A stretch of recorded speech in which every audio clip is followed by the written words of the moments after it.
بسم اللہ الرحمن الرحیم۔ یعنی آج میں اس ویڈیو میں اس بارے میں بات کروں گا کہ شعر کیا ہوتا ہے۔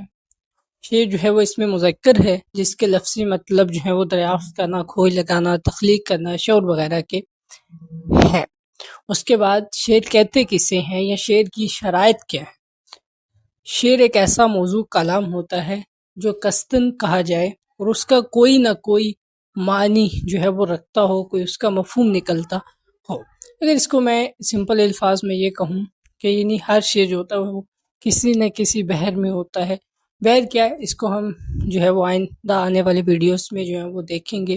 اس کے بعد معنی یا مفہوم کیا ہوتا ہے، یعنی آپ جب شعر کو پڑھتے ہیں، کوئی ایک سبق وغیرہ یا کوئی چیز سمجھ رہے ہوتے ہیں، تو اس کے بعد اس کے اگر ہم بات کریں تو قصداً، یعنی ایسا نہیں ہے کوئی بات یوں ہی کہہ دی، بلکہ ارادتاً یا قصداً جو کہا جائے اسے شعر